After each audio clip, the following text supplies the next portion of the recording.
anu sebenarnya lamun diruntuikeun mah mimiti dajjal heula kuari diunggal negara ribut moal eureun Irak terus-terusan Yaman bakal Iran kitu keneh jadi ancaman Yahudi kemudian atuh kitu Suriah geus teu eureun Turki kitu keneh ditambah deui jeung dukon aya haseup unggal negara engke bakalna ngan haseup tersebut kan poang gede-gede nama engke di Timur Tengah bakal aya haseup dulu ku kabehan geus teu bisa ditahan tama haseup unggal negara ge aya haseup ngan haseup eta mah poharan dukon eta datang ke poek sadunia poek ku haseup eta di urang ge kuari bintik-bintik geus aya lain lalagaan lantaran ieu henteu berkesinambungan rakyat jeung pejabat sebab geus nyahoan bahwa negara urang dikendalikeun ku Amerika rakyat anu paham mah ieu teh naonan kieu yeunlah berbagai organisasi baik organisasi Islam maupun organisasi non-Muslim dan lain sebagainya untuk membenahi negara tapi tetap bae negara teh lain embungeun dikendalikeun ku Yahudi kan bintik-bintik peperangan kajian kumaha ge jelema anu geus mantep dina Islamna dianggap teroris di perangan bakal kajian kumaha ge pokoknya jala biang terorisna benerkeun ta pamarentah tapi kan teu bisa lantaran dikendalikeun ku Emrik Babi isa geus kajian kumaha ge ieu mah geus lalakon kos ieu baja kuari ge presidenna teh geus nyaho aya teh dipilih kuari teh pemilihan geus aya si eta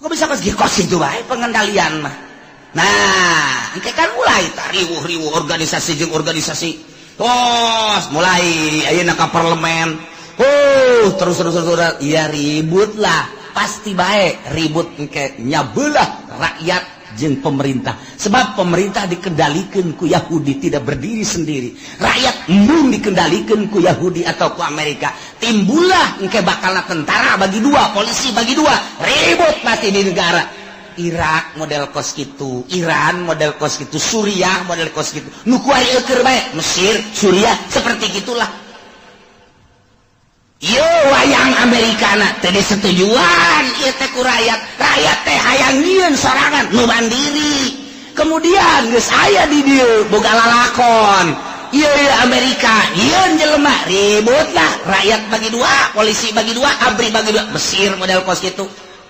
Suriah model kos kitu yo kuari pemilihan di Irak teh lantaran ieu teh buatan Amerika rakyat embung bom sing jelebur Suriah kitu kene ieu kami mah hayang ieu isulah ke urang kieu lah sementara isu nu datang ka urang informasina geus teu murni sulit lantaran Gus Dur geus eueuh nu sok mere informasi murni kuari dikendalikeun ku batur hanya 25% nu datang ka urang informasi teu baber hese nyarita urang ribut nyahona urang mah silih tembak di Suriah silih tembak di Irak engke bakal ke Indonesia seperti itu moal henteu ieu mah bakal jasa buakal jasa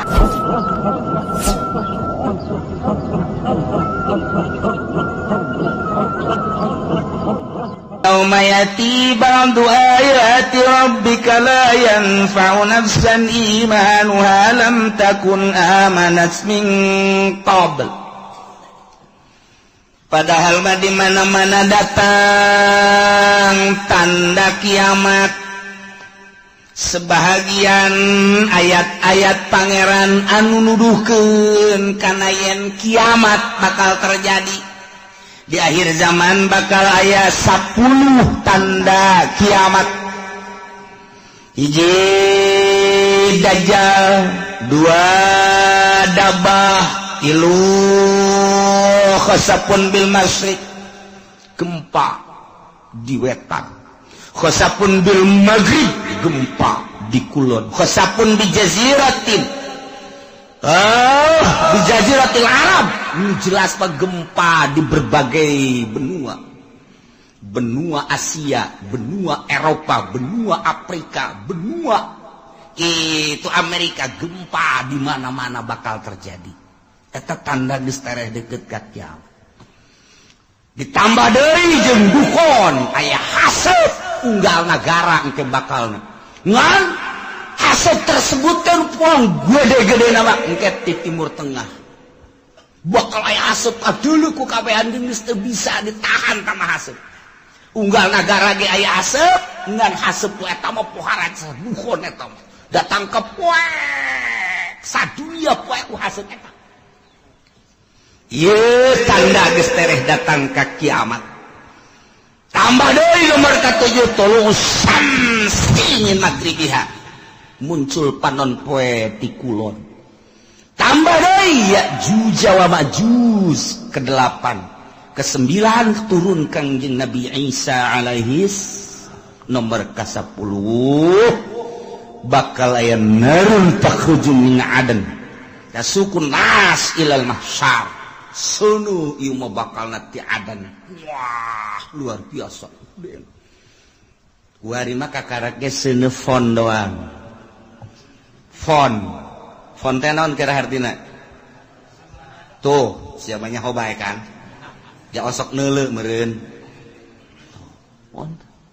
Ieu dibawa ti nagara ka nagara terus aya nu nasional aya nu internasional diiring ku kabehan wah dipuji-puji eta teh buatan Yahudi jeung Nasrani ngalambangkeun bahwa seuneu teh sesembahanna baheulana nu kuari diagung-agung dunia nyaho kabeh engke mah bakal aya seuneu sadunya kadeuleu ku kabehan lain diiring-iring bahkan ieu mah bakalna seuneu teh ngiringkeun jelema ka mana bae ditutur-tutur usir geus dibalikeun ku Gusti Allah.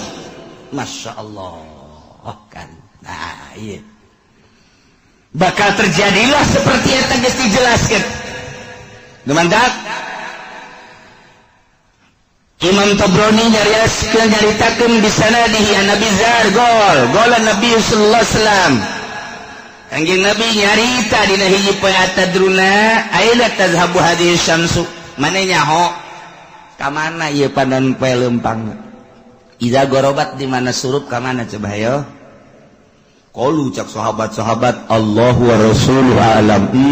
Gusti Allah sareng Rasul anu maha uning. Cek Kangjeng Nabi inna tadhabu illa mustaqar. Nyana leumpang ka tempat cicingna tahtal arsy dihareupeun aras. Panon poe ta unggal poe asal surup aya di handapeun aras. Tidinya manehanana fatakhiru ngejungkel sujud ka Gusti Allah. Unggal poe ta panon poe teh kos kitu bae tah. Unggal poe takhiru sajidah fala tazalu kadzalik.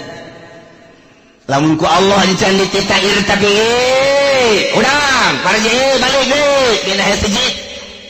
Eta manehna sujud bersyukur ka Gusti Allah. Cak Allah kudang panon poe. Balik deui ka wetan. Sakumaha biasa.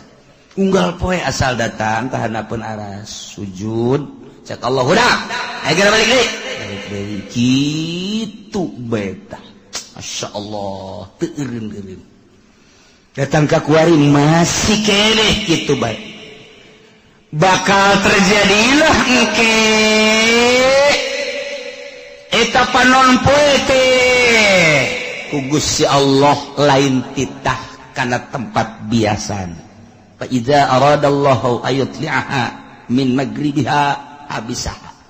Ketika Allah nitah ka panon poe titah muncul di kulon diantepkeun heula panon poe teh titah hudang ku Gusti Allah teh diantep bae datang ka kebel panon poe kok teu titah tanggah-tanggah ai kok teu dititah hudang ai cek Gusti Allah kok diantep kieu datang ka nanya panon poe teh ka Gusti Allah.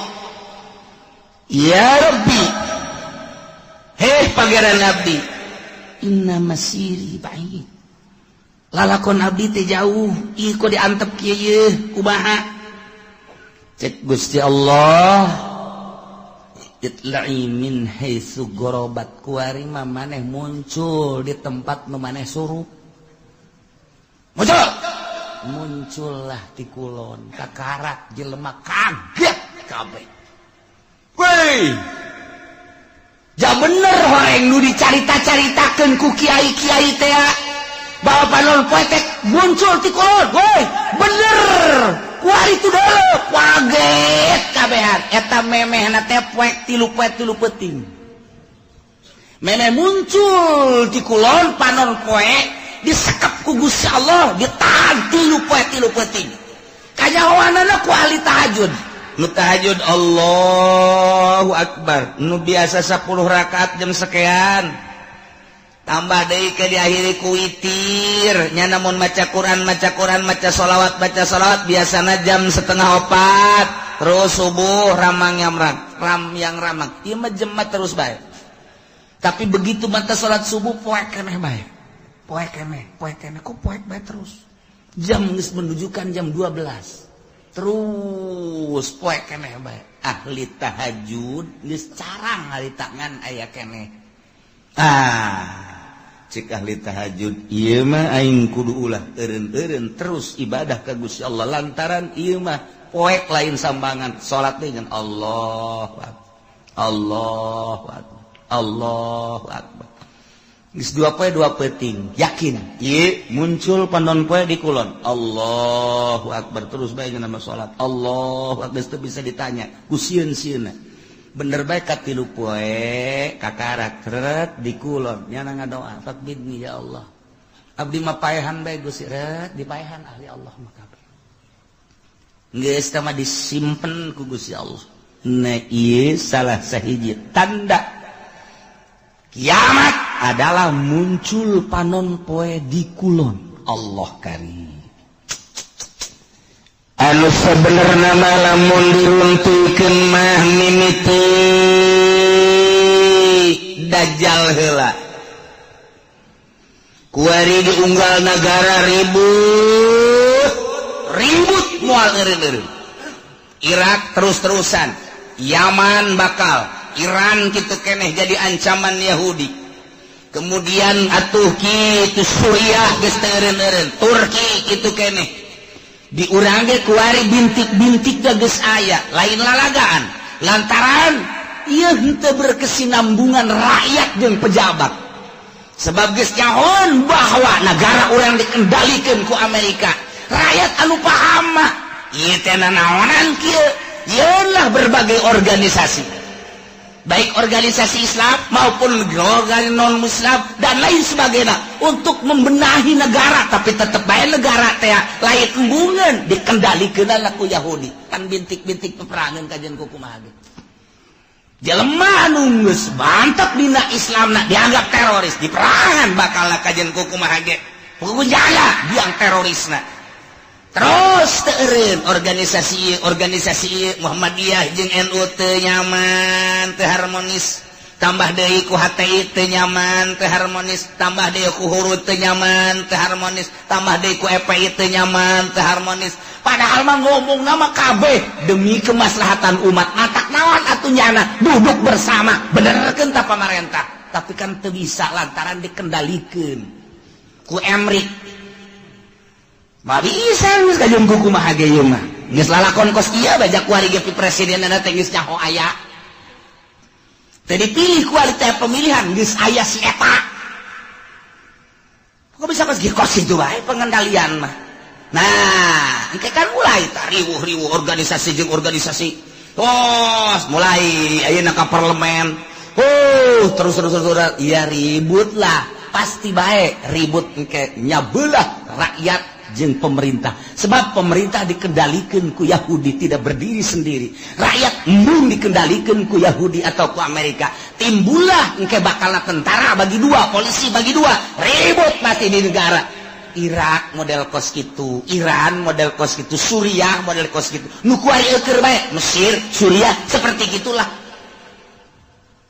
Yo wayang Amerikana teh disetujuan ieu teh ku rakyat teh hayang nyieun sorangan nu mandiri kemudian geus aya di dieu boga lalakon ieu Amerika nyieun jelema ribut lah rakyat bagi dua polisi bagi dua abri bagi dua Mesir model kos kitu Suriah model kos kitu Yo kuari pemilihan di Irak teh lantaran ieu teh buatan Amerika rakyat embung bom sing jelebur Surya gitu kene iya kami mah yang iya isulah ke orang kieulah sementara isu nu datang ke orang informasina geus teu murni sulit lantaran Gus Dur lagi seueuh nusok mere informasi murni kuari dikendalikeun ku batur hanya 25% nu datang ke orang informasi teu babeur hese nyarita urang ribut nyahona urang mah silih tembak di Suriah silih tembak di Irak engke bakal ke Indonesia seperti itu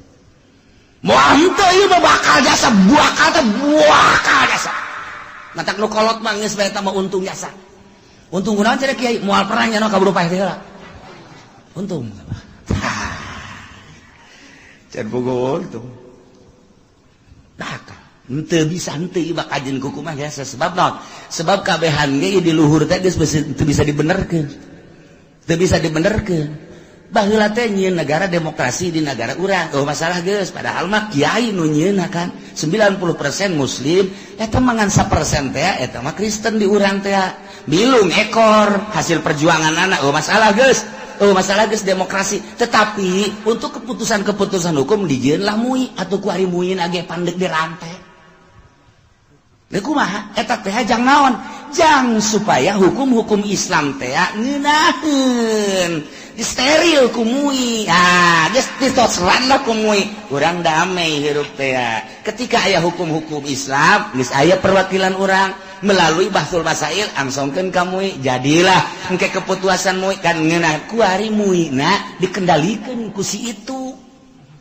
di kumaha mata geus pi perangan teh lain di Suriah lain di Mesir lain di Irak lain di Iran lain di Yaman lain di Turki lain di kitu berbagai negara-negara Islam nu keur diobok-obok di Indonesia kitu keneh atuh engke lamun geus kabeh mah atuh kabeh ka Eropa ka Amerika ka Australia perang bakal teh moal turun dajjal lamun teu peperangan moal cirina haram sekitarna di lebaran Madinah di lebaran eta teh nyana nyaho atawa henteu ka peruntukanana nu jelas engke bakal jadi untuk penampungan manusia di berbagai negara ribut lah geus kacau di unggal negara Irak teu eureun-eureun Iran teu eureun-eureun Suriah Mesir kabeh woi Al-Azhar tinggal Al-Azhar na Indonesia dan lain sebagainya hayang nyalametkeun diri kamarkah kaditu didesak pemerintah Arab engke supaya membuka lebar-lebar bagi urban di berbagai negara sebab geus kacau lah luar biasa hese geus teu bisa diredakeun abri bagi dua polisi bagi dua berbagai kekuatan bagi dua aduh hancam rakyat nu milu jeung ieu nu milu jeung ieu ribut hayang salamet agama ka Mekah mah diamankeun jeung Madinah sementara kadari itu kajeun ngampar ge di dinya kajeun teh ngampar di dinya terus mantap ku dilegaan kurang mah barang dilegaan ingetlah sejarah hadis Kanjeng Nabi wow tereh berarti tah ke dajjal lah turun wah kaunggal negaranya nama hiber dajjal mah jelema hayang emas cokot batu asal siap percaya aing pangeran di mana negara daerah lu eueuh cai aing datang ka dieu tepak doang nya timbul wah cai culcer asal sia mangeranan ka aing pangeran ayo jelema iman geus ipis sementara kiai anu balalager nu balener geus ka Mekah di dieu geus eueuh nu ngelola di unggar nagara kabeh tinggal sumuhun dauh jeung sumuhun dauh boro-boro engke ku dajal kakara kudukun kebul bae ku ari geus sumuhun dauh ku kebul kudukun bae geus sumuhun engke mah komo ku dajal jelema dipaehan hirupan deui pangeran kos kitulah dajal dahsyat kesan nu mantak urang dibere doana ku Gusti Allah minta salamet tina al-masihid dajjal selantaran wah jelema gelo kabeh iman ka dajjal teh pangeran jelema hubu dunia hayang dunia naon bae dicekel jadi dunia hayang emas jadi emas hayang duit jadi duit hayang motor jadi motor ku ari bang kredit engke mah hayang emas ya nio datang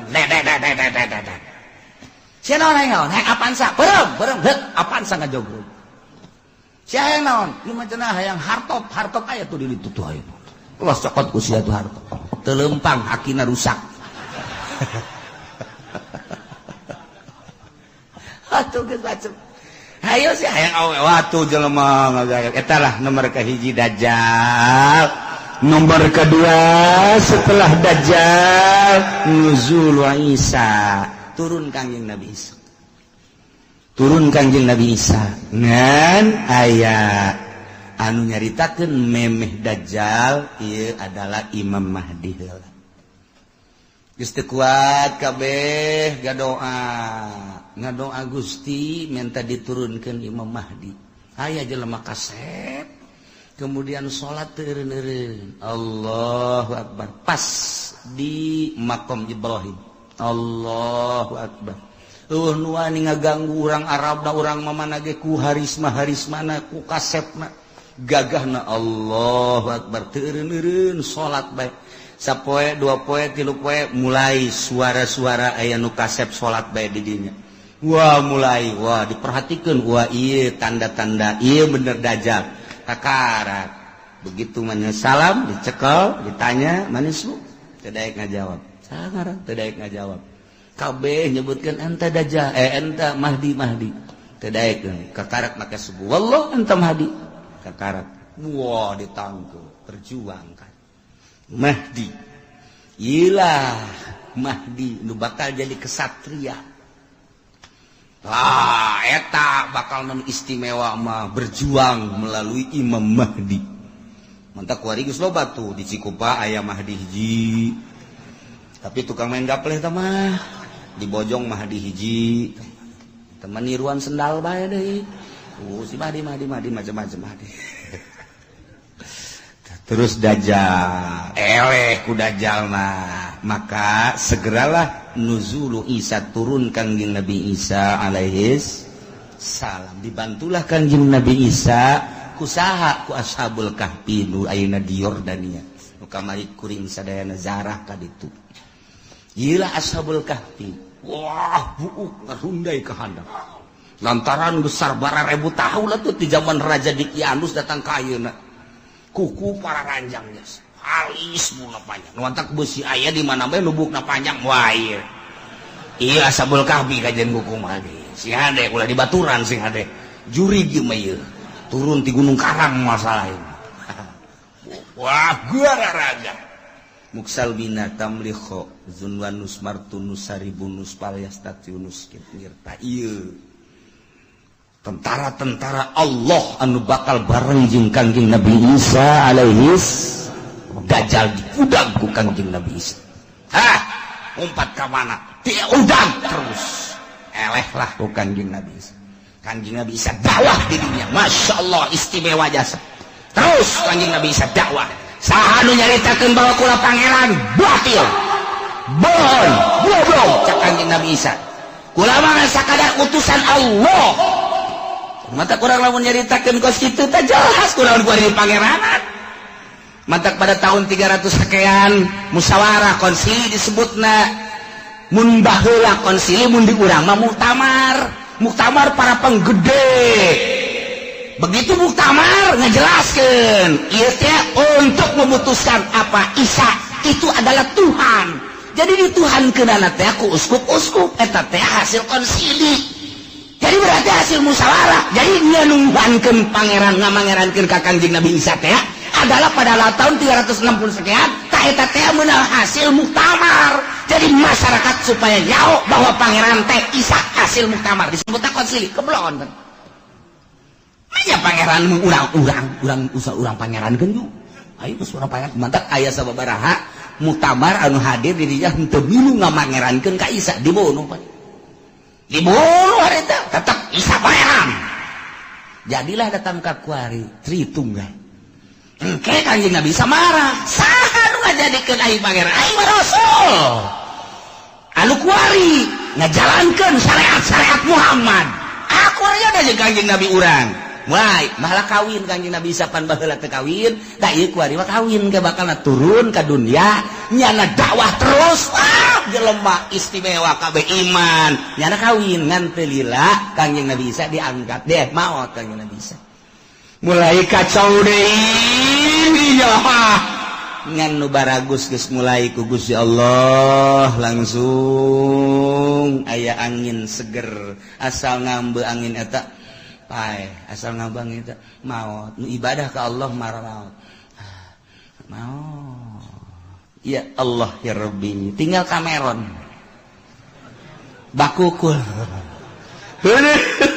geus luar biasa bakukul deui Belah, tidinya turunlah Ya'juj wa Ma'juj.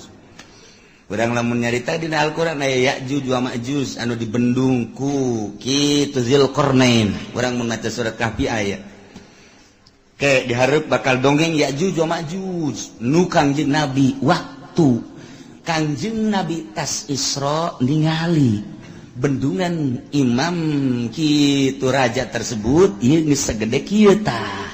Sedangkan iya dekaluar ini segede kieu cak Kangjeng Nabi engke bakal gede di akhir zaman bakal kalaluar di bada kalaluar Ya'juj wa Ma'juj terus bae ngadaharan naon aya bae manusia di dahar hewan di dahar suagua rupa di dahar wah Ya'juj wa Ma'juj mah ieu mah tangkal kayu sok pala di daharan bae ieu datang anu pohara geus mantak baheula ku Zulkarnain di bendung ge raja sadunya raja Zulkarnain dikuatin Al-Qur'anul Karim ngan eta bendungan Raja Zulkarnain teh ya nu kuari di laut manana ieu ditelusuri ke berbagai ilmuwan dunia seluruh benua Asia, Afrika, Amerika, Eropa, Australia. Ya urang teangan coba bendungan Zulkarnain teh di mana ieu sebab Ashabul Kahfi kanyahoan Kangjeng Nabi Syuaib kanyahoan dan lain-lain sebagainya kanyahoan urut Kangjeng Nabi elut kemari laut mati aya kanyahoan wah bae aya ieu teh di dunia nu aya dina sejarah nu di Quran teh aya kabeh kemudian piramid aya Firaun aya dan lain sebagainya aya ieu bendungan Zulkarnain ieu lah anu encan kapanggih datang ka perdetik ieu nah tapi geus mulai kuari kanyahoan geus mulai berbarengan jeung kanyahoanana kapal Kangjeng Nabi Nuh teh kuari teh aya keneh kapalna aya keneh kapalna geus sindek urang kada itu hayu di mana cenah Kiai lah sia mah diajak ka Banten ge hararese komo ka ditu atuh di Gunung Arad teh di Turki tah eta teh di luhur gunung aya setiap jelema nu kadinya teu kuat paeh jalan luhur melalui udara tetep bae teu kuat didinya geus digambar saat orang didinya aya peninggalan kapal Kangjeng Nabi Nuh alaihi salam judi nah geus kapanggih eta tinggal ieu bendungan Zulkarnain nu diditunan di bendung ieu Ya'juj wa Ma'juj di mana ieu bahkan ilmuwan arkeolog Amerika pernah asup ka hiji daerah nya ge kaget kok hewanna kos karari ceulikna lain irungna lain bahasana lain tak eta teh nyada kaget di dunia aya hewan seperti kieu yeuh teu kajawan jalaga di mana tapi ketika jana perem ngadengela suara azan Allahu akbar tak aya di daerahna deui berarti eta dibukakeun hijab mata asup Islam eta jelema eta asup Islam loba jasa di Amerika anu menemukan di Inggris, di Belanda, kemudian asup Islam. Loba, ieu mah keur carita hayang mengetahui tentang bendungan Zulkarnain. Geus kapanggih aya sababaraha menemukan buah ieu cuman buah doang. Ketika aya seseorang anu menemukan hewan seperti itu apa ieu Ya'juj wa Ma'juj teh. Maka manehanna ngadenge suara azan. Kemudian bentak geus lain di dinya deui. Tah eta teh negara-negara kos kitu teh loba urang ge.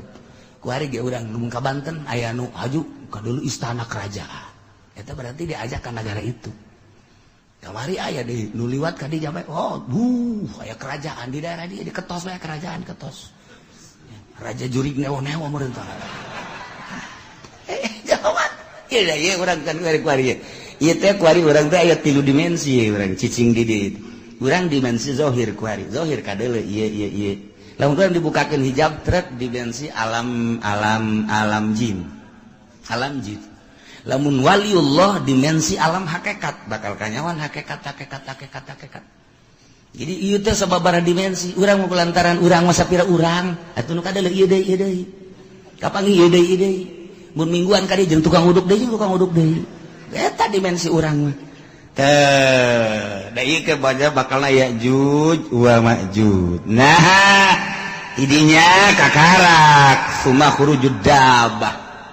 Jadi eta bakal Ya'juj wa Ma'juj engke ku Gusti Allah dihujanan blek hujan banjir pararaeh lah Ya'juj wa Ma'juj. Tinggal manusia-manusia anu nyilib araraya loba keneh di dunia teh dabbah teh ya hewan eta nya nama leutikan ti himar hampir sarua jeung himar begal cilina rancung biasa ngan nya nama mau patlot mau pulpen leungeunna nulisan jelema tarang ditulisan mukmin kafir geus teu bisa kukumaha nu katulis kafir wae terus sadunya mukmin kafir dabah eta mah terus nulisan eta masyaallah ieu lalakon lain lalagan pohara jasa bakal katulis. Nah nu geus aya tulisan mukmin tidinya langsung teu kebel mau ngeunaheun geus tinggal nu kafir siapa kafir sia ge deuh tarang sia sia kafir sia ge atuh kafir kabeh tah tidinya mah geus kafir engke mah bakalna awewe loba jasa lalaki kurang tak engke bakalna lalaki diudag-udag ku awewe datang kelai katangkal kalapa kiih-kiihna ge dilamotan ku awewe ku eueuhna lalaki lamun hayang mahmur engke tah aduh haju deui zina teh kuari makan masih kena di kamar masih kena di kontrakan eta anu kelas di hadap nu belah ditu da mah di hotel di tempat-tempat anu geus puguh lokasi-lokasina engke mah di sisi jalan kos kotok ieu hayang itu dibuka sleting beres geus geus hayang beres percis kos kotok bae geus beres ngan digabungkeun ku Gusti Allah gabung geus moal aya nu anakan moal aya nu anakan geus we dibere gabung bae lantaran dikiamatkeun kan moal aya budak leutik. Nah aya hiji dua saeutik hiji dua paling meureun sadasa hiji nu reuneuh teh geus hese ngan gabung bae geus teu araranakan ngomongna jelema ku geus lemah-lemahna iman ketika aya nu zina ieu jelema jana zina di dinya ngan ngomong kieu dok atuh hayang boleh di dinya belah ditu ke ngan ngomong kitu doang geus teu daya teu upaya geus ku sabab zina kabehan ngan ngomong da tak kitu hayang belah di dinya atuh cekeuna belah ditu ke naon ih kita lalika aing mah geus beres ngomong kitu ditawar daekeun pan blon eta iyalah bakal terjadi seperti itu. Masya Allah kakarak summa tulu usyamsi min magribiha kakarak muncul panon poe di kulon. Jadi muncul panon poe di kulon setelah Mahdi, setelah Dajjal, setelah Dabah, setelah Ya'juj wa Ma'juj kakarak muncul panon poe numantak cek Kanjeng Nabi la taqumus saah moal waka terjadi kiamat hatta tatlu asyamsu min magribiha sehingga muncullah panon poe di kulon. Tah ieu teh ditangtangan ku kafir teh urang Quraisy nyaon dina Taurat dina Injil geus dijelaskeun nu matak nyana lah aing mah daripada iman ka Quran jeung ka Muhammad maningan ge hiji lain cabut nyawa aing. Nomor kedua, maning disiksa ku Gusti Allah. Nomor katilu, Allah maning turunkeun bae tanda-tanda kiamat. Di antarana muncul panon poe di kulon. Nu badak ketika muncul panon poe kumaha tangke bakalna? Yauma yati ba'du ayati rabbika la yanfa'u nafsan imanuha lam takun amanat min qabl.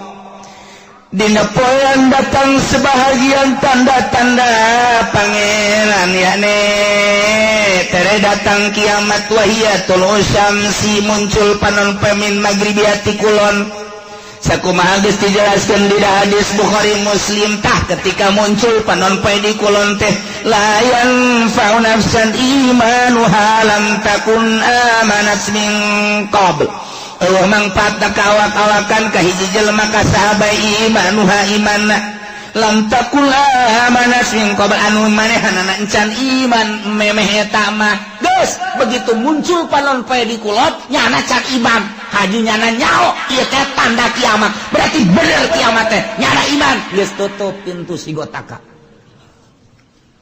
teu mangpaat sama sakan jujung kelan nyana asyhadu an la ilaha illallah wa asyhadu anna muhammadar rasul geus tutup tamang geus tutup bae pokona asal muncul panon poe di kulon geus tutup syahadat tinggal syahadat zikir tinggal zikir jelema kabeh bakal neangan masjid tandana masjid eta adalah hiji aya kubahan dua aya menarahan tilu aya tihangan masjid mah mantap pake tihang bae tanda masjid adalah tiang engke di akhir zaman ditareangan eta ngan geus hese neangan masjid geus areueuh lantaran dibongkaran model di urang ge kuari keur dibangun masjid di berbagai negara di berbagai daerah di berbagai sudut dibangun lantaran masih keneh nyaman jeung aman nu ibadah loba keneh di akhir coba engke lamun terus dikendalikeun ku Amerika nu jadi gubernur Jakarta kuari Ahok lamun aya Jokowi naik Ahok kafir tidak menutup kemungkinan engke Serang bupatina kafir Pandeglang bupatina kafir lamun di Jakarta Ahok engke di Serang si Cenglu oh di Pandeglang si Tegwan ayo si Tangerang si siang-siang melingseng geus ono beres kabeh ayo sia mangkaning deui bae tuh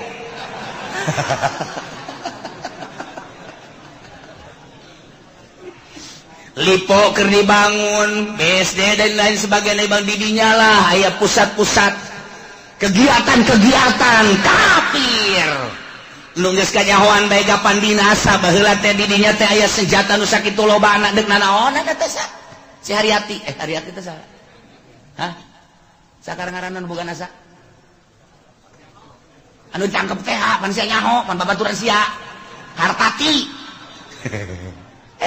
tepat loba senjata didinya ente mah teu nyaho mantak dirahasiakeun ku pemerintah bongkar waduh aya naon ieu sementara di Jakarta kuari gedung kedubes 12 tingkat Amerika jang naon eta lamun lain boga cita-cita nu teu hade hei emang kumaha gitu ieu teh de kristenisasi anu lain lalagaan sementara pemerintahan orang wahe kiai nu aya di ditu wahe na 4 kali da kumaha deui atuh lain teh diperjuangkeun jak geus kiayana ya otomatis lah kafir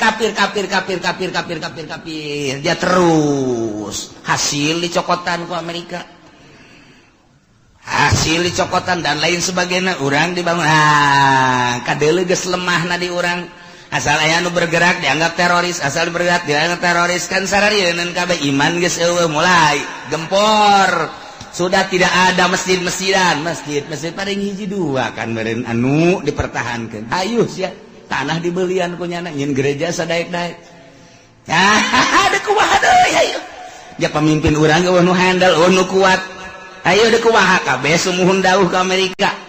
Nah mulailah gedung-gedung dibangun, gereja dibangun, masjid-masjid orang dibangun, kayak dibongkar. Nah ini mah cerita singkat nah baik, lila kene eta mah urusan kos kitu mah, sebab eta mah melalui masa-masa wah peperangan dan lain sebagainya, bakal perang, ini kumaha henteu, bakal jasa. Nah, nu mantak kolot urang baheula engke mah bakal perang deui sia ngan urang mah baheula kolot urang nyaritakeun ejen kulon. Sakar kulon.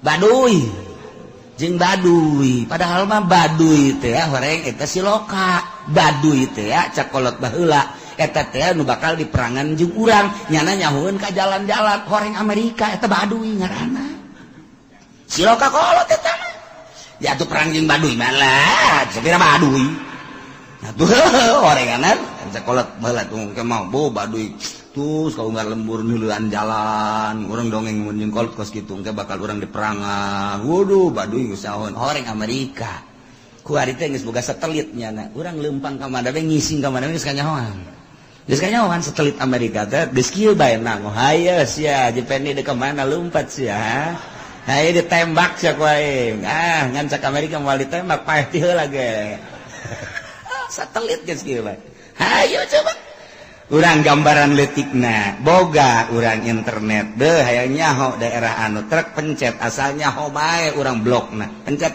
jaheueuh pencet jaheueuh pencet jaheueuh salah mencet waduh sempak sial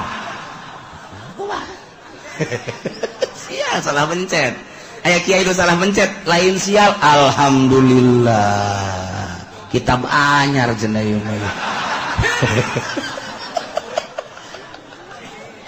aduh, Masya Allah aya dinya merekna Kiai Haji Google waduh bener Masya Allah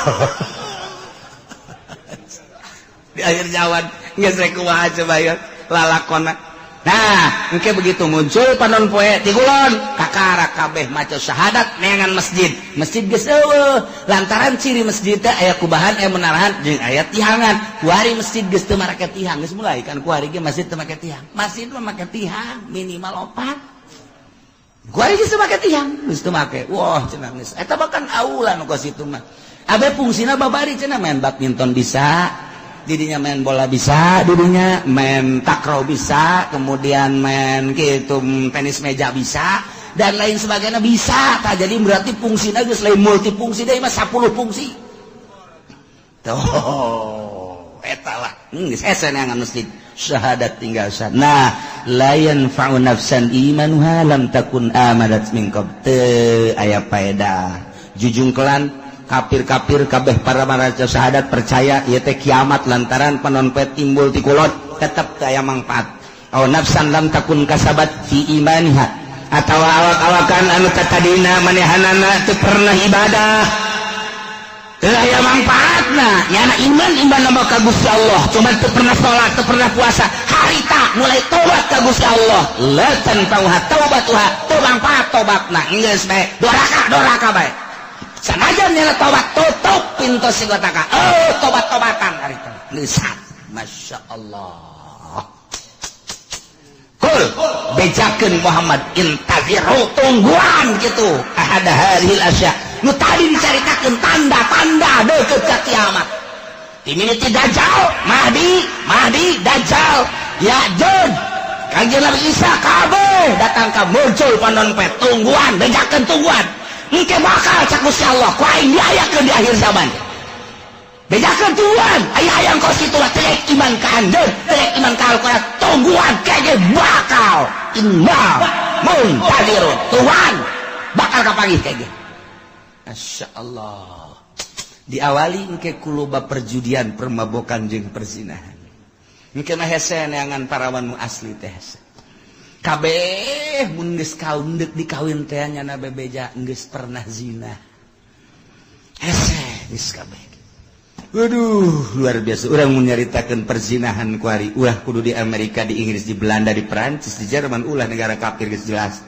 di urang ku ari siswa sekolah Bandung Surabaya hese nyaritakeunana di kontrakan jauh ti indung bapak cacak aya di hareupeun indung bapakna nu ditalingakeun si hadesia reuleuh bae komo jauh ti indung bapana iman kurang duit kurang deui jang malayarkeun kontrakan atuh bandang karak kumaha deui kenapa bandang karak atuh ieu saya yang penting ada yang bayarin kontrakan sakana teh enggak bagus gitu kececes dibere-beres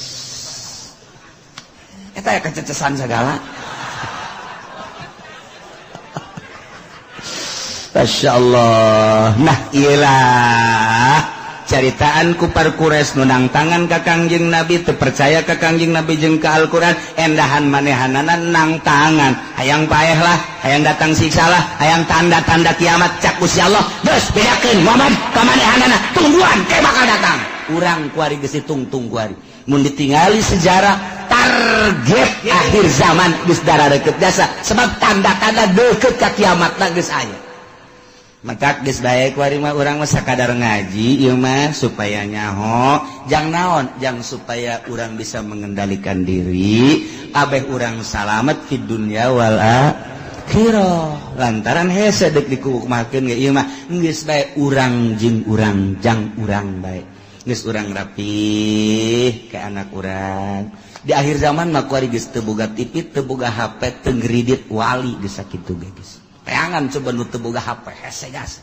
aya cenah kulah teu boga kiai bener sia leungit can meuli deui laon bangga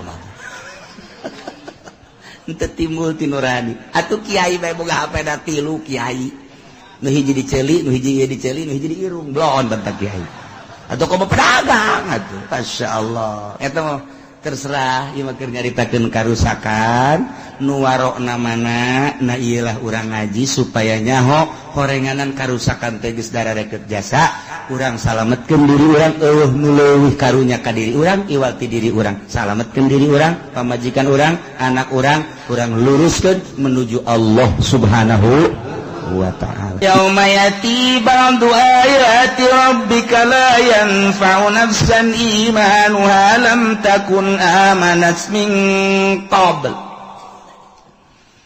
padahal mah di mana-mana datang tanda kiamat sebahagian ayat-ayat pangeran anu nuduhkeun kana yen kiamat bakal terjadi di akhir zaman bakal aya 10 tanda kiamat hiji dajjal 2 dabah 3 khasapun bil masyriq gempa di wetan khasapun bil maghrib gempa di kulon khasapun bi jaziratin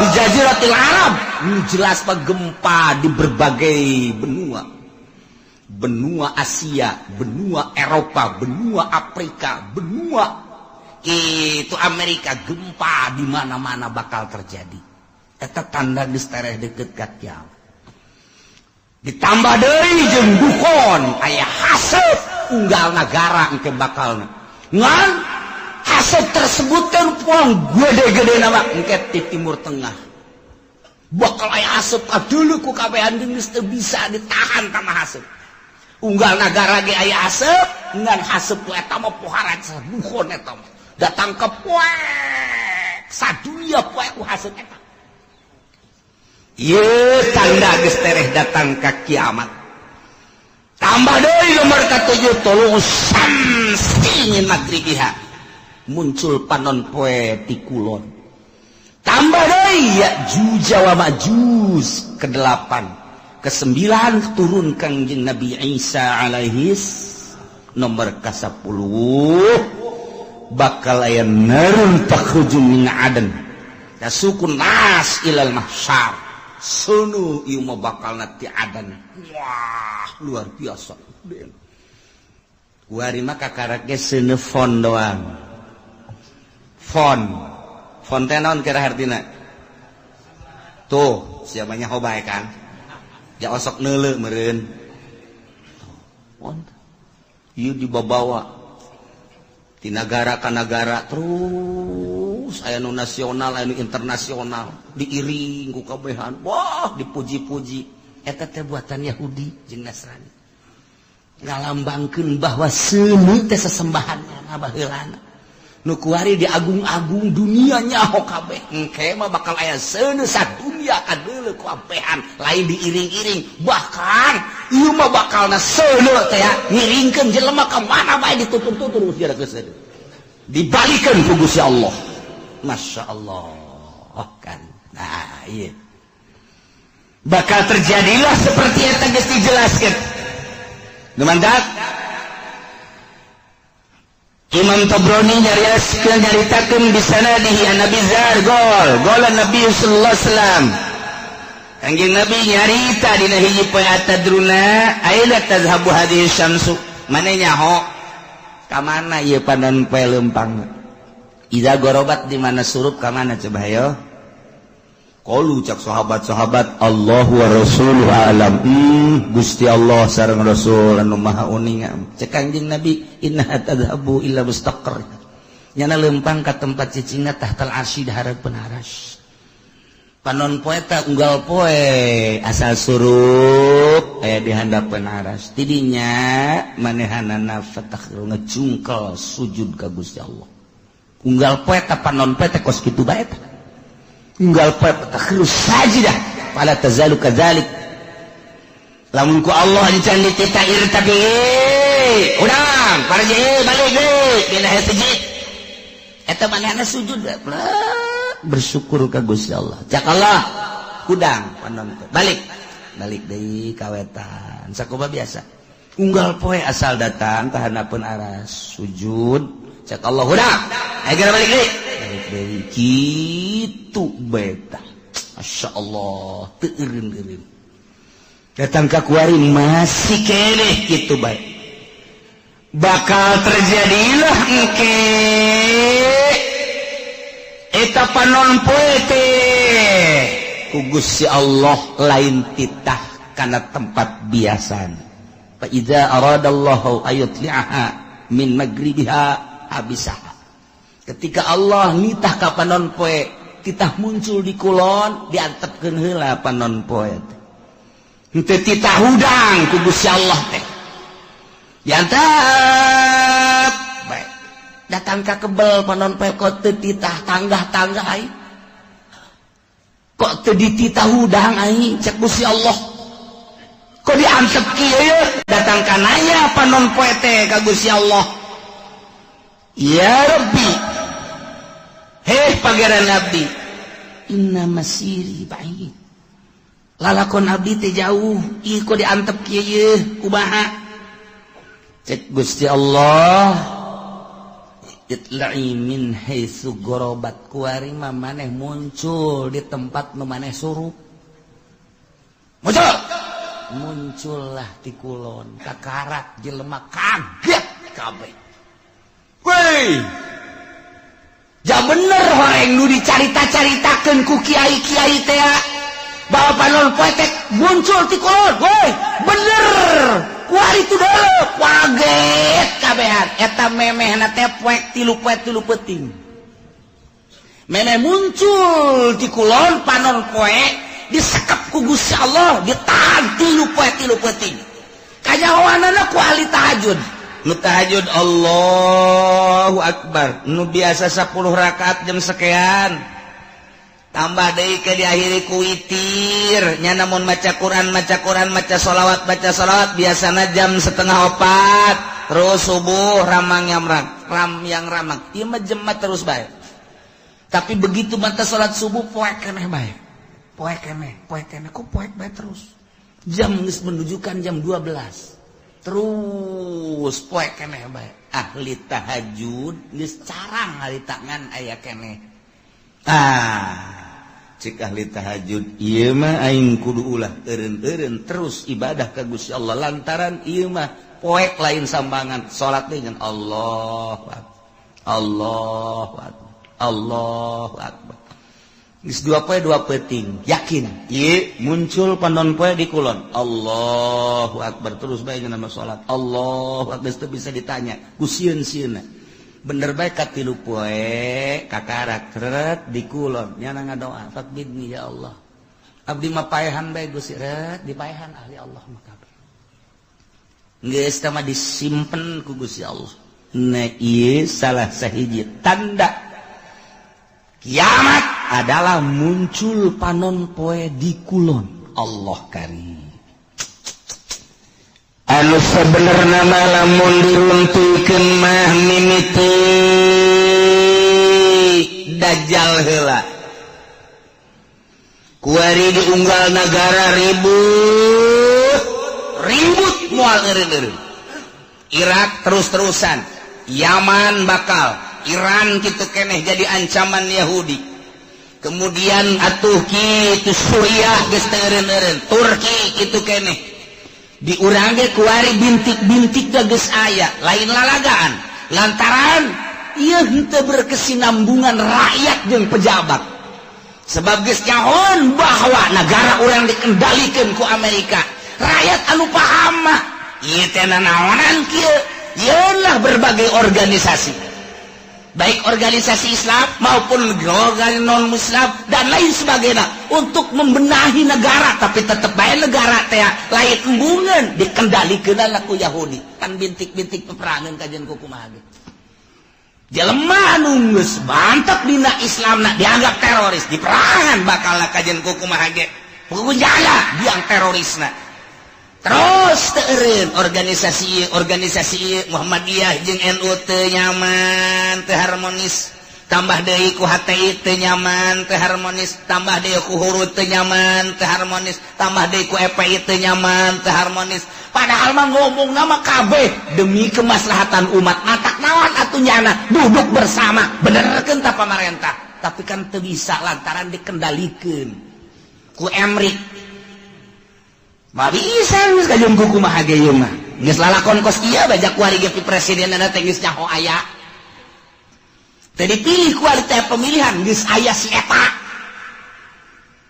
Kok bisa pas ge kos itu bae pengendalian mah. Nah, engke kan mulai riwuh-riwuh organisasi jeung organisasi.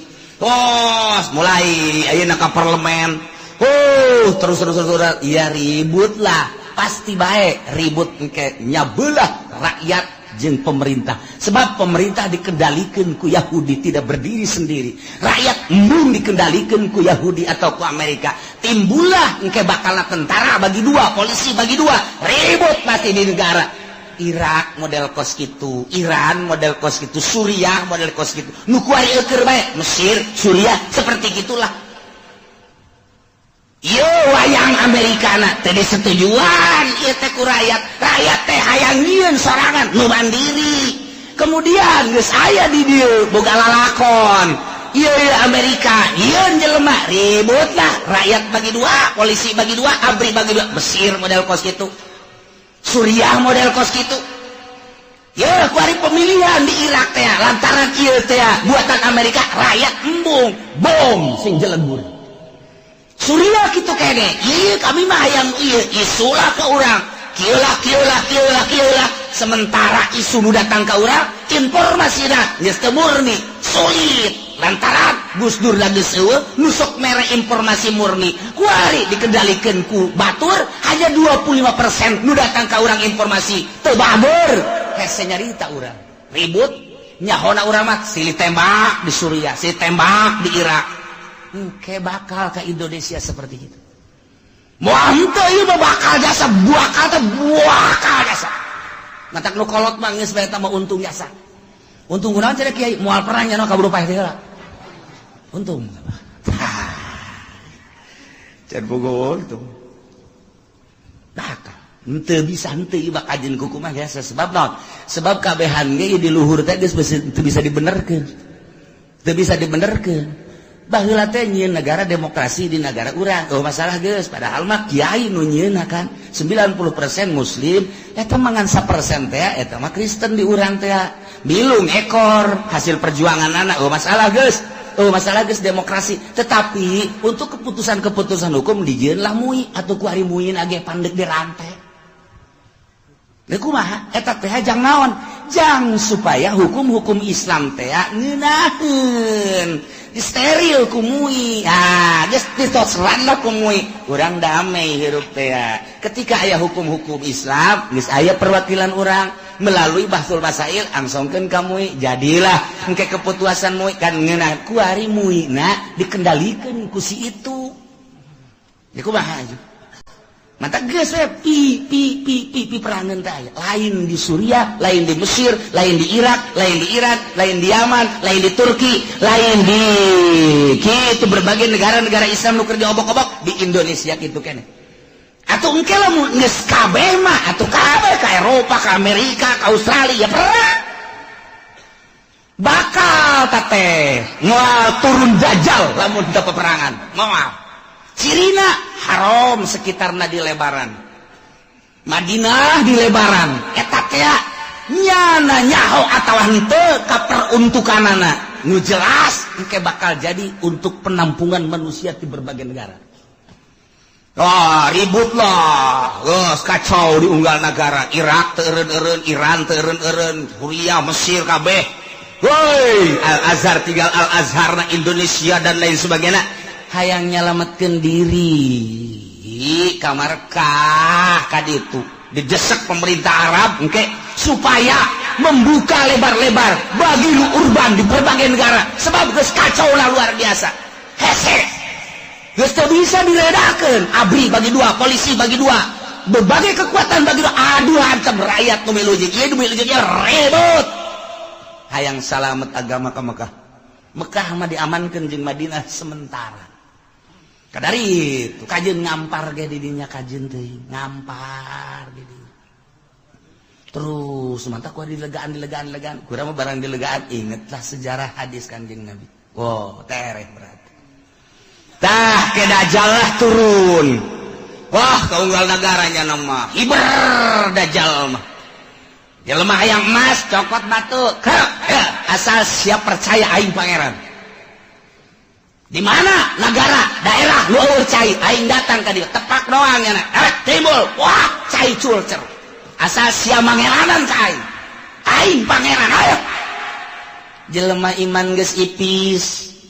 Sementara kiai-kiai anu balalager nu balener geus ka Mekah, di dieu geus eueuh nu ngelola di unggar nagara kabeh. Tinggal sumuhun dauh jeung sumuhun dauh, boro-boro engke ku Dajjal kakarak ku dukun kebul bae ku ari geus sumuhun dauh.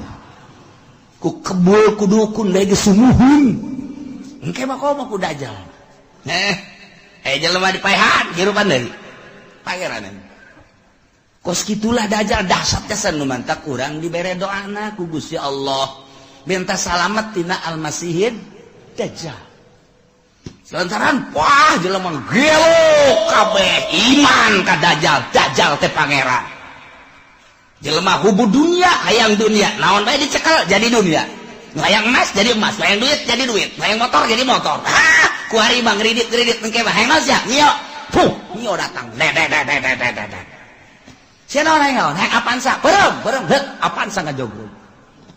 Siapa yang naon? Ieu mah cenah hayang hartop aya tuh di ditu tuh aya. Los cokot ku sia tuh hartop. Teu leumpang akina rusak. Atuh geus macem. Hayo sih hayang awe watu jelema ngagaya. Eta lah nomor kahiji Dajjal. Nomor kedua setelah Dajjal nuzul Isa. Turun Kangjeng Nabi Isa ngan ayat anu nyaritakeun memeh Dajjal ieu adalah Imam Mahdi heula. Geus teu kuat kabeh ngadoa Gusti minta diturunkeun Imam Mahdi. Aya jelema kasep kemudian salat teu eureun-eureun. Allahu Akbar pas di makom Ibrahim. Allahu Akbar. Nu wani ngaganggu urang Arabna urang mamana ge ku harismana ku kasepna gagahna Allahu Akbar teu eureun-eureun salat bae. Sapoe, dua poe, tilu poe mulai suara-suara aya nu kasep salat bae di dinya. Wah mulai, wah diperhatikeun wah ieu tanda-tanda ieu bener Dajjal. Kakarak. Begitu mana salam dicekel, ditanya manis lu? Teu daek ngajawab. Sangaran teu daek ngajawab. Kabeh nyebutkeun enta Dajjal, enta Mahdi. Teu daek kakarak make subuh. Wallah enta Mahdi. Kakarak. Wah ditangkeu, perjuangkan. Mahdi. Ilah Mahdi nu bakal jadi kesatria. Eta bakal non istimewa mah berjuang melalui Imam Mahdi. Mantap kuari geus loba tuh di Cikupa aya Mahdi hiji. Tapi tukang main gapleh teh mah di Bojong Mahdi hiji. Teman niruan sendal bae deui. Si Mahdi macam-macam Mahdi. Terus Dajjal, ku Dajjal maka segeralah nuzulu Isa turun Kangjeng Nabi Isa alaihis salam. Dibantulah Kangjeng Nabi Isa kusaha ku Ashabul Kahfi nu ayeuna di Yordania. Nu kamari kuring sadayana zarah ka ditu. Ieu Ashabul Kahfi. Wah, buuk ngarundai ka handap.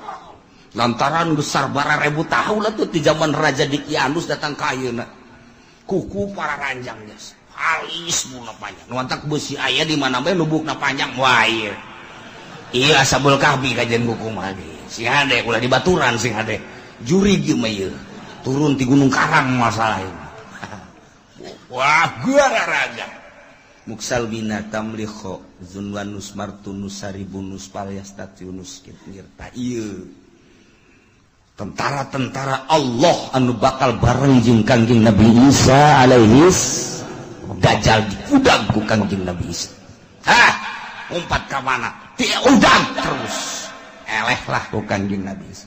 Kangjeng Nabi Isa dakwah di dunia Masya Allah istimewa jasa terus Kangjeng Nabi Isa dakwah saha nu nyaritakeun bahwa kula pangeran batil bohong goblok cak Kangjeng Nabi Isa kula mah sakadar utusan Allah mata kurang lamun nyaritakeun kos kitu teh jelas kurang kuari pangeranan mata pada tahun 300 sekian musyawarah konsili disebutna mun baheula konsili mun di urang mah muktamar para penggede begitu muktamar ngejelaskeun ieu teh untuk memutuskan apa Isa itu adalah Tuhan jadi dituhankeunana teh ku uskup-uskup eta teh hasil konsili jadi berarti hasil musyawarah jadi dia nungguankeun pangeran ngamangerankeun ka Kangjeng Nabi Isa teh adalah pada tahun 360 sekian tah eta teh meunang hasil muktamar jadi masyarakat supaya nyaho bahwa pangeran teh Isa hasil muktamar disebutna konsili keblon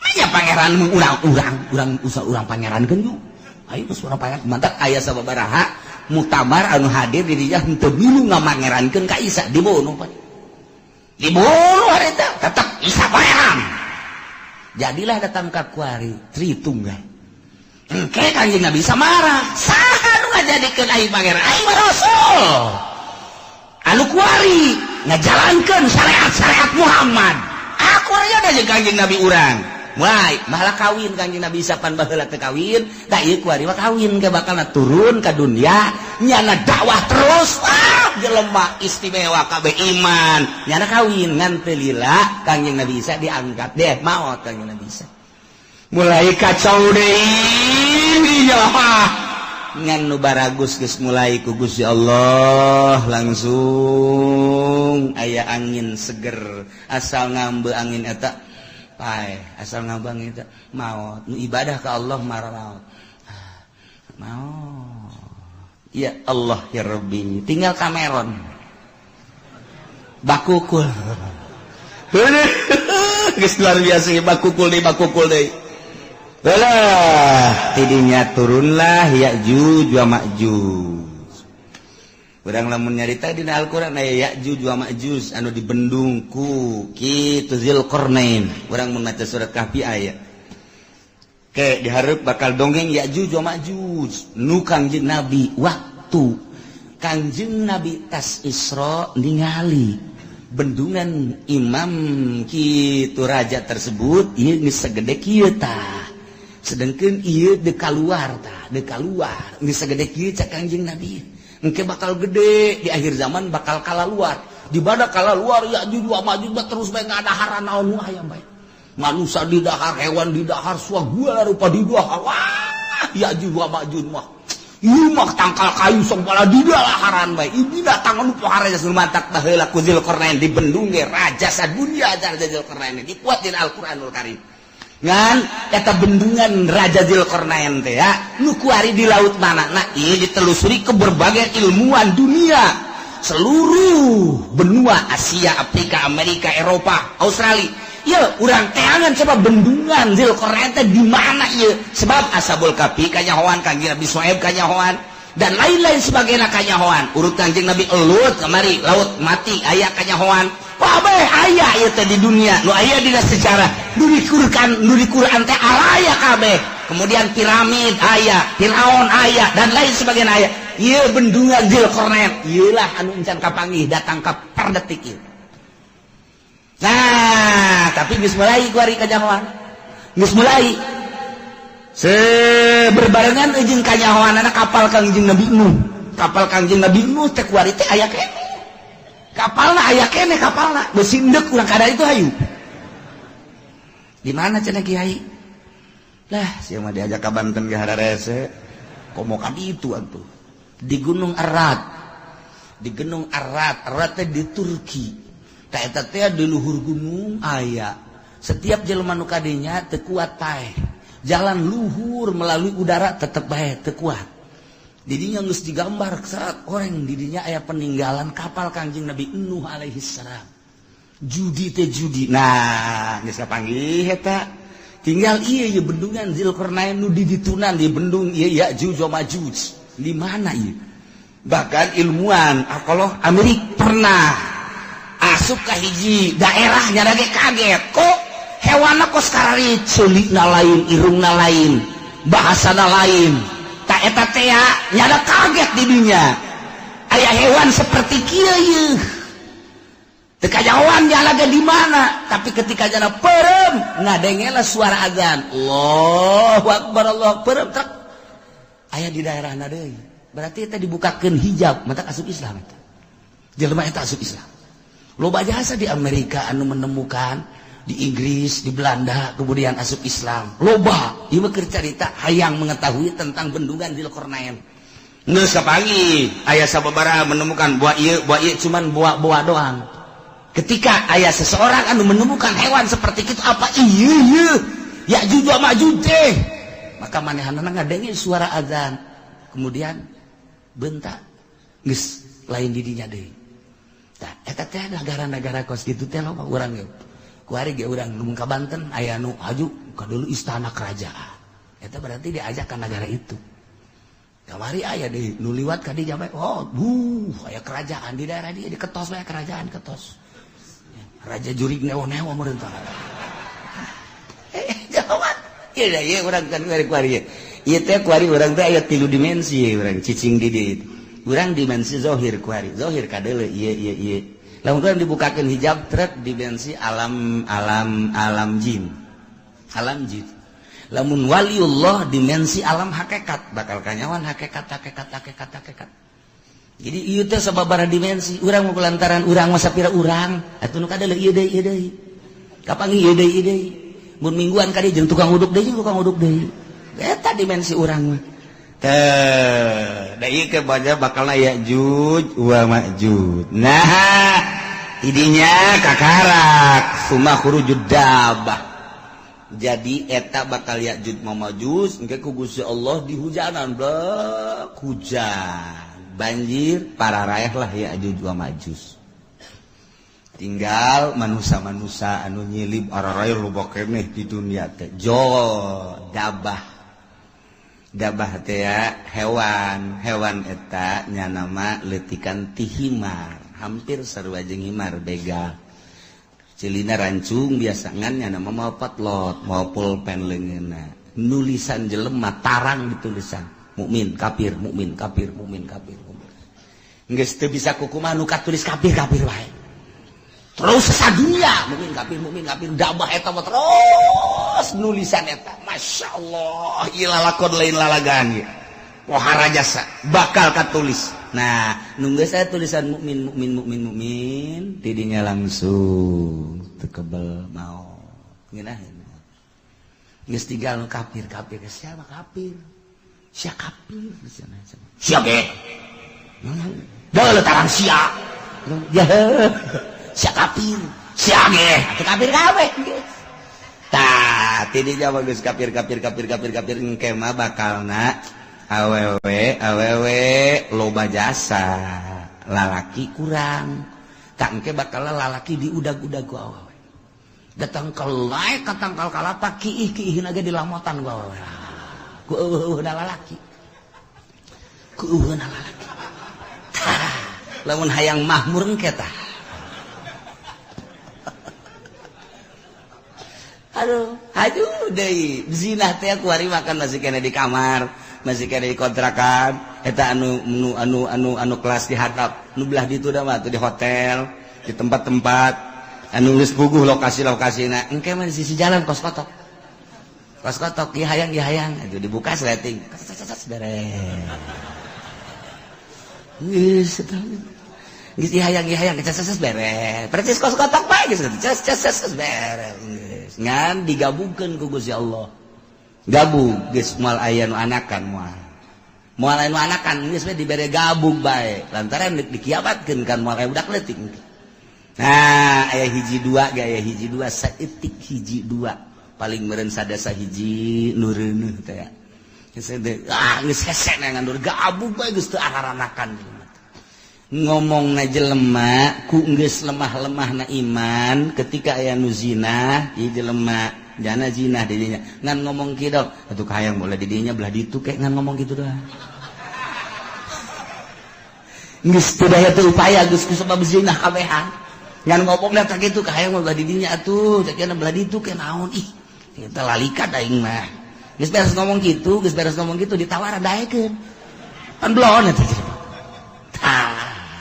iyalah bakal terjadi seperti eta masyaallah kakarak summa tulu usyamsi min magribiha kakarak muncul panon poe di kulon. Jadi muncul panon poe di kulon setelah Mahdi, setelah Dajjal, setelah Dabah, setelah Yajuj wa Majuj kakarak muncul panon poe. Nu mantak cek Kanjeng Nabi la taqumus saah moal waka terjadi kiamat hatta tatlu asyamsu min magribiha sehingga muncullah panon poe di kulon. Tah, ieu teh ditangtangan ku kafir teh. Urang Quraisy nyaon dina Taurat dina Injil geus dijelaskeun. Nu matak nya lah aing mah daripada iman ka Quran jeung ka Muhammad. Maningan ge hiji bae. Cabut nyawa aing. Nomor kadua maningan disiksa ku Gusti Allah. Nomor katilu Allah maning turunkeun bae tanda-tanda kiamat di antarana muncul panon poe di kulon. Nu badak ketika muncul panon poe kumaha tangke bakalna yauma yati ba'du ayati rabbika la yanfa'u nafsan imanuha lam takun amanat min qabl. Dina poean datang sebahagian tanda-tanda pangeran yakni tere datang kiamat wahiyatul syamsi muncul panon poe min maghribiati kulon. Sakumaha geus dijelaskeun di hadis Bukhari Muslim tah ketika muncul panon poe di kulon teh la yanfa'u nafsan imanuha lam takun amanat min qabl.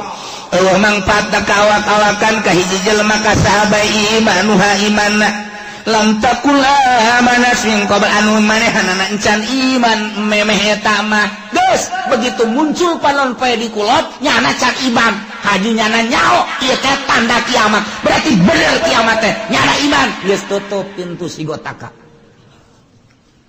teu mangpaat samasakan jujung kelan nyana asyhadu an la ilaha illallah wa asyhadu anna muhammadar rasul geus tutup tamang geus tutup bae pokona asal muncul panon poe di kulon geus tutup syahadat tinggal syahadat zikir tinggal zikir jelema kabeh bakal neangan masjid tandana masjid eta adalah hiji aya kubahan dua aya menarahan tilu aya tihangan masjid mah nu mantap pake tihang bae tanda masjid adalah tihang engke di akhir zaman ditareangan eta ngan geus hese neangan masjid geus areueuh lantaran dibongkaran model di urang ge kuari keur dibangun masjid di berbagai negara di berbagai daerah di berbagai sudut dibangun lantaran masih keneh nyaman jeung aman nu ibadah loba keneh di akhir coba engke lamun terus dikendalikeun ku Amerika nu jadi gubernur Jakarta kuari Ahok lamun aya Jokowi naik Ahok kafir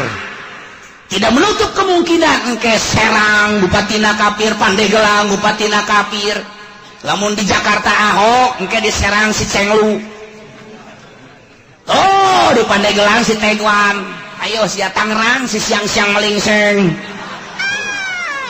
geus ono beres kabeh ayo sia mangkaning deui bae tuh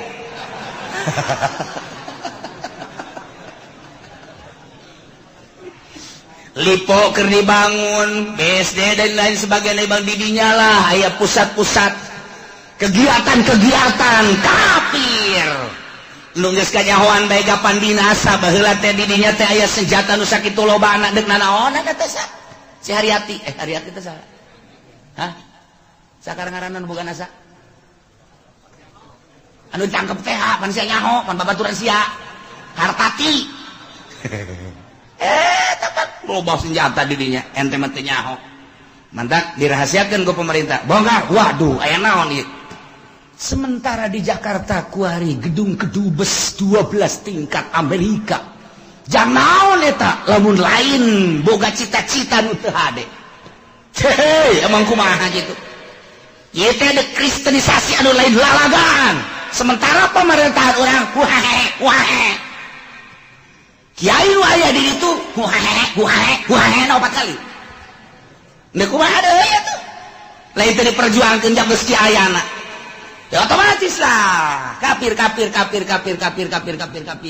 dia terus hasil dicokotan ku Amerika hasil dicokotan dan lain sebagainya urang dibangun kadeuleu geus lemahna di urang asal aya nu bergerak dianggap teroris asal bergerak dianggap teroris kan sararieun kabeh iman geus eueuh mulai gempor sudah tidak ada masjid-masjidan masjid paling hiji dua kan beureun anu dipertahankeun hayuh sia tanah dibelian ku nyana nyin gereja sadaek-daek ada kumaha deui hayuh dia pemimpin urang eueuh nu handal nu kuat ayo deh kumaha kabeh sumuhun dawuh ke Amerika. Nah, mulailah gedung-gedung dibangun, gereja dibangun, masjid-masjid urang dibangun, engke dibongkar. Nah, ieu mah keur carita singkatna bae, lila keneh eta mah urusan kos kitu mah, sebab eta mah melalui masa-masa wah, peperangan dan lain sebagainya, bakal perang. Nih kumaha henteu? Bakal jasa. Nah, nu mantak kolot urang baheula engke mah bakal perang deui sia, ngan urang mah baheula kolot urang nyaritakeun ejeung kulon. Sakar kulon.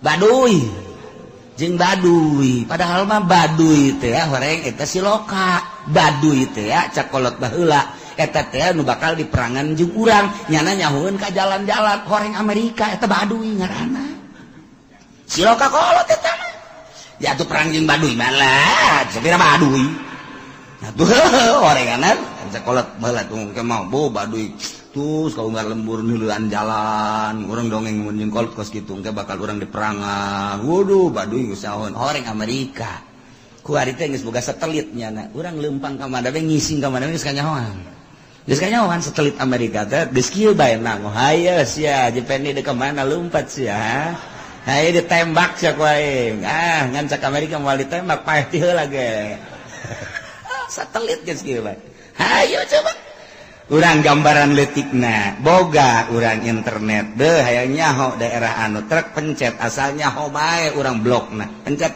jaheueuh pencet jaheueuh pencet jaheueuh salah mencet waduh sempak sial sial salah mencet aya kiai nu salah mencet lain sial alhamdulillah kitab anyar cenah ieu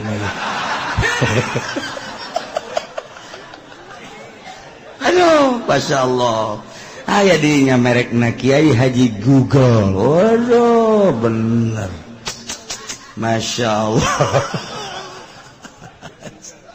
di akhir jawan nges rek kumaha coba ya lalakona nah engke begitu muncul panon poe ti kulon kakara kabeh maca syahadat neangan masjid geus eueuh lantaran ciri masjid teh aya kubahan aya menarahan jeung aya tihangan kuari masjid geus teu make tihang geus mulai kan kuari ge masjid teu make tihang masjid mah make tihang minimal 4 kuari geus teu make tihang geus teu make wah cenah geus eta bahkan aula nu kos itu mah abe fungsina babari cenah main badminton bisa didinya main bola bisa, didinya main takraw bisa, kemudian main gitu tenis meja bisa, dan lain sebagainya bisa. Tak jadi berarti fungsinya geus lain multifungsi deh mah 10 fungsi. Tuh, eta lah. Geus esen yang masjid syahadat tinggal syahadat. Nah, la yanfa'u nafsan imanuha lam takun amadat min qabl. Teu aya faedah. Jujungkelan kafir-kafir kabeh para maca syahadat percaya ieu teh kiamat lantaran panonpet timbul ti kulon tetep teu aya mangpaat. Aw nafsan lam takun kasabat fi imaniha atawa awak-awakan anu tatadina manehanana teu pernah ibadah. teu aya manfaatna nyana iman nama ka Gusti Allah cuma teu pernah salat teu pernah puasa harita mulai tobat ka Gusti Allah la tanfa'uha taubatuha teu manfaat tobatna geus bae doraka bae sanajan nyana tobat tutup pintu sigotaka tobat-tobatan harita lisan masyaallah kul bejakeun Muhammad intaziru tungguan kitu ahada hadhil asya nu tadi diceritakeun tanda-tanda deukeut ka kiamat timiniti dajjal mahdi dajjal ya'juj kanjeng Nabi Isa kabeh datang ka muncul panonpet tungguan bejakeun tungguan engke bakal cak Gusti Allah ku aing diayakeun di akhir zaman bejakeun tungguan aya hayang kos kitu mah terek iman ka anjeun terek iman ka Al-Qur'an tungguan kege bakal inna muntadirun tuhan bakal kapanggih kege Masya Allah diawali engke kuloba perjudian permabokan jeung perzinahan engke mah hese neangan parawan nu asli teh kabeh mun geus kaum deuk dikawin teh nyana bebeja geus pernah zina hese geus kabeh waduh luar biasa urang mun nyaritakeun perzinahan ku ari ulah kudu di Amerika di Inggris di Belanda di Perancis di Jerman ulah negara kafir geus jelas di urang ku ari siswa sekolah Bandung, Surabaya, hese nyaritakeunana. Di kontrakan, jauh ti indung bapak, cacak aya di hareupeun indung bapakna. Nu ditalingakeun si hadesia reuleuh bae. Komo jauh ti indung bapakna. Iman kurang. Duit kurang deui. Jang mayarkeun kontrakan, atuh pandang karak. Kumaha deui? Kenapa pandang karak? Atuh ieu saya yang penting ada yang bayarin kontrakan sakena teh. Enggak bagus gitu kececes beres eta ya kececesan segala Masya Allah nah iyalah caritaan ku parkures nunang tangan ka Kangjeng Nabi teu percaya ka Kangjeng Nabi jeung ka Al-Qur'an endahan manehanana nang tangan hayang paeh lah hayang datang siksa lah hayang tanda-tanda kiamat cak Gusti Allah geus bedakeun Muhammad ka manehanana tungguan ke bakal datang urang kuari geus ditungtung kuari mun ditingali sejarah target akhir zaman geus dararekeut jasa sebab tanda-tanda deukeut ka kiamatna geus aya maka geus bae kuari mah urang mah sakadar ngaji ieu mah supaya nyaho jang naon jang supaya urang bisa mengendalikan diri kabeh urang salamet di dunya wal akhirah lantaran hese deuk dikukumakeun ge ieu mah geus bae urang jeung urang jang urang bae geus urang rapih ke anak urang di akhir zaman mah kuari geus teu boga TV teu boga HP teu ngridit wali geus sakitu ge geus teangan coba nu teu boga HP hese gas aya cenah kulah teu boga kiai bener sia leungit can meuli deui laon bangga mah henteu timbul ti nurani atuh kiai bae boga HP da 3 kiai nu hiji diceuli nu hiji diceuli nu hiji diirung laon bantah kiai atau komo pedagang atuh Masya Allah eta mah terserah ieu mah keur nyaritakeun karusakan nu warokna mana na ieulah urang ngaji supaya nyaho horenganan karusakan teh geus dararekeut jasa urang salametkeun diri urang eueuh nu leuwih karunya ka diri urang iwal ti diri urang salametkeun diri urang pamajikan urang anak urang luruskeun menuju Allah Subhanahu wa ta'ala innal ladzina farraqu wallahu a'lam